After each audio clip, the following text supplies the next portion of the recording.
Kegiatan reses yang dilakukan politisi Partai Hanura Tien Soeharti Mobiliu di Kelurahan Limba U2 turut dihadiri Lurah Limba U2 Rio Lamusu, organisasi perangkat daerah, mulai dari Dinas PU, Dinas Kesehatan, bagian tata pemerintahan, Dinas Sosial, serta ratusan warga yang memadati reses masa sidang ketiga ini.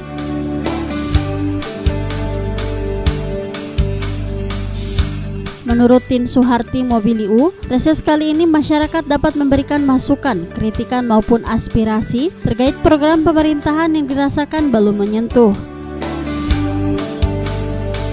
Reses itu merupakan perintah undang-undang, ya, sesuai peraturan pemerintah nomor 10 tahun 2016. Reses itu dilaksanakan oleh seluruh anggota DPRD, baik itu anggota DPRD pusat, DPRD provinsi, dan DPRD kabupaten kota.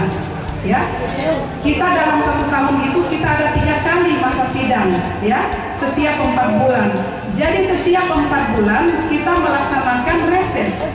Selama 1 minggu anggota DPRD itu turun ke masyarakat, menyerap aspirasi masyarakat, melihat apa saja yang menjadi keluhan masyarakat. Jadi tolong dengar baik-baik apa yang saya jelaskan. Perlu saya jelaskan, anggota DPRD itu ada 3 tugas kita. Tugas yang pertama adalah budgeting, ya, penganggaran. Jadi APBD setiap tahun yang dibahas di DPRD, APBD kalau tidak disetujui oleh anggota DPRD, itu tidak bisa dibelanjakan oleh pemerintah kota dalam hal ini, yang dibagi di dinas-dinas, ada di kelurahan, ada di kecamatan. Itu tugas yang pertama, penganggaran, ya, penganggaran. Tugas yang kedua adalah kita membuat peraturan daerah. Dalam pertemuan reses bersama ratusan warga ini, banyak hal yang disampaikan mulai dari saluran air, jalan, hingga bantuan non-tunai. Jalan yang kemarin itu ditinjau, ya, yang masuk dari Pertamina, kami sudah lihat sendiri.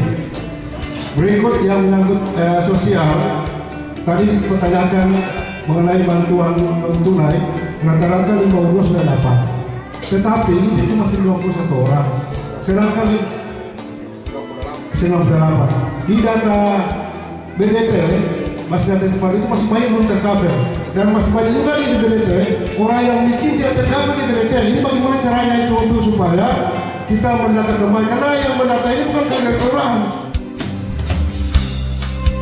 Sementara itu, anggota DPRD Kota Gorontalo daerah pemilihan 4 Kecamatan Kota Selatan dan Hulon Dalangi, Tien Soeharti Mobiliu mengatakan aspirasi masyarakat yang mencuat didominasi permasalahan infrastruktur berupa drainase dan jalan.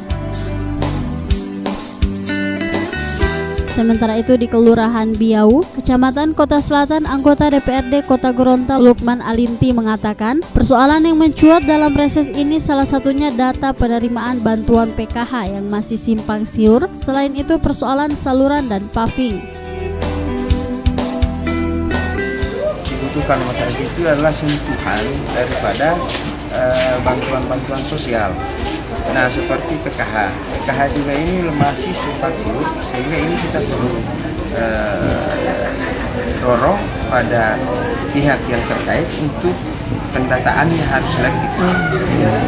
Karena kadang-kadang yang kena daripada bantuan itu yang seharusnya tidak wajar untuk dibantu, nah itu yang dibantu, sementara yang justru wajar dibantu itu tidak terkena bantuan itu. Sehingga ini proses pendataannya yang harus selektif, sehingga ini memang itu semua yang memutuskan nama-nama yang keluar itu adalah dari pusat, tetapi data itu berawal dari kelurahan.